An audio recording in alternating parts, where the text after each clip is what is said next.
านเขาอ้าปากรอนะคะเต็มเลยเต็มเลยอ่ะเต็มเลยใช่ลูกเต็มเลยปลาเต็มเลยน้ำก็เต็มเลยนะคะบึงใหญ่มากเลยนะคะนี่บรรยากาศปลาเยอะด้วย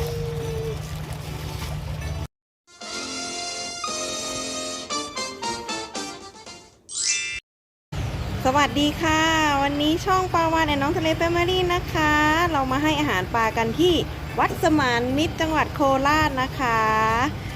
พอดีเรามาทำบุญ9 วัดนะคะเราก็เลยแวะมาให้อาหารปลาหน่อย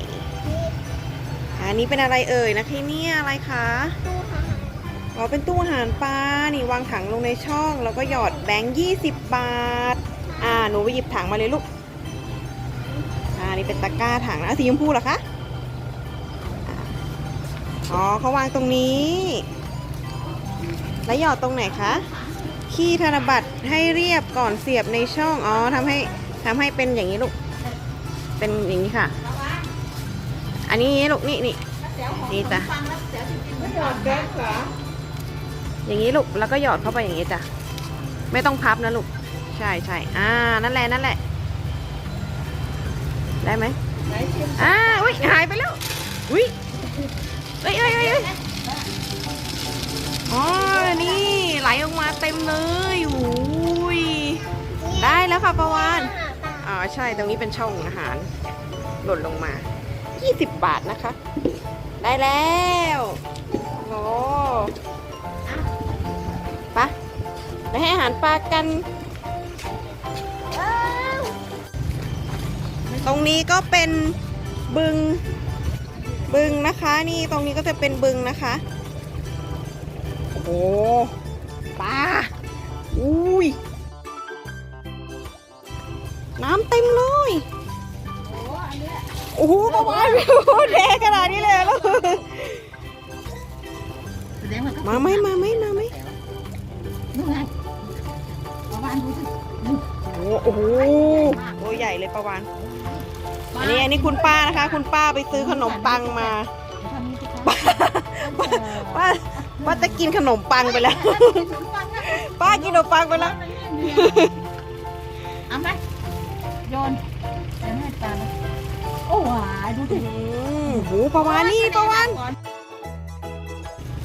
ทะเลหลับก่อนเนาะโอ้โหปลาเยอะมากเต็มเลยโอ้ยดำอย่างนี้เลยคะโอ้มาแล้วผู้หวานให้เท่านี้หรือว่าหนูผู้หวานทำนี้นั่งกันจะได้กินมากเร็วเนี่ยผู้หวานทำนี้นั่งแล้วมีไหมตรงนี้มีไหมอุ้ยนั่นไงปลาดุกปลาดุกปลาดุกปลาดุกกินแล้ว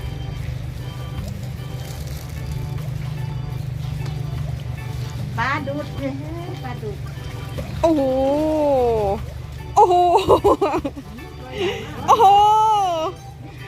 ประมาณนี้ดูดิว้าโอ้โหประวานเขาอ้าปากรอนะคะเต็มเลยอ่ะเต็มเลยใช่ลูกเต็มเลยปลาเต็มเลยน้ำก็เต็มเลยนะคะบึงใหญ่มากเลยนะคะนี่บรรยากาศปลาเยอะด้วยคุณป้าให้ขนมปัง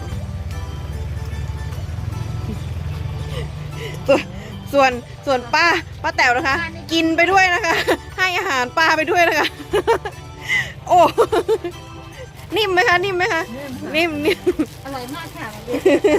อร่อยว้ายทะเลดูสิประมาณดูสิอุ้ยมาเต็มเลยตัวใหญ่เลย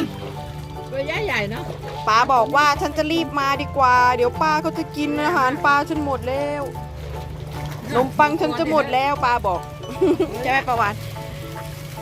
โอ้โหให้ตัวหนึ่งใหญ่เลยปลาไหนที่ปลาถวายมั้งถวายโอ้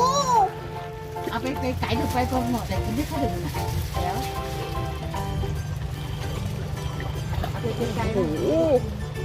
โอ้โหจะหมดแล้วเหรอคะไหนคะโอ้ตัวใหญ่มากเลยไหนคะเนี่ยมันจะตัวสวยนก ฟังมันก็นิ่ม ทีละต่อเล็ก ทีละ2 เม็ด ตัวนี้มันฉลาดมากมันอ้าปากรอใช่ไหมอ้าปากมันเลยเนี่ยดูดิเตี้ยวให้มันไหลเข้าปาก นี่มารอนี่ นี่ไงนี่ 2 ตัวเนี่ย ให้เป็นป่า ให้ตรงปากเลยอุ้ยหาง ตัวใหญ่ใหญ่ ไปไหนแล้วโอ้ เนี่ยดูตัวดูตัวดูโอ้ใหญ่ โห มาก ปาก โอ้ตัวละกี่โล ปากปะวะนี่เอาโยนให้ตรงนี้ลูกนี่มาแล้ว งา งาบอ้ำ โอ้นี่อ้ำมันอ้ำ งาบก็ดีอ่ะ ตัวนี้ก็มี อันนี้ก็มีเหรอคะ หมดยังประมาณโอ้ปลาสีสวยนะ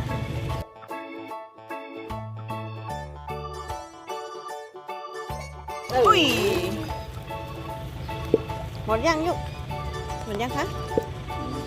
ทีเดียวเลยปุ๊บไหนหมดถังแล้วมั้งเดี๋ยวสิโอ้อีกนิดนึง ทีละเม็ด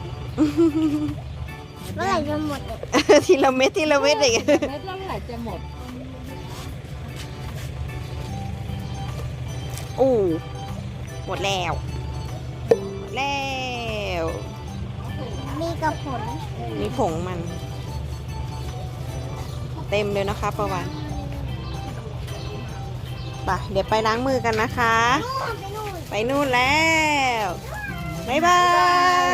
ายกันบ๊ายบายปลา ลายปลาแล้ว บ๊ายบายสำหรับคลิปนี้เราก็ลากันไปก่อนนะคะ อย่าลืมกดติดตามช่องอะไรคะ น้องปาวานและน้องทะเลแฟมิลี่นะคะ บ๊ายบาย ป้า บ๊ายบาย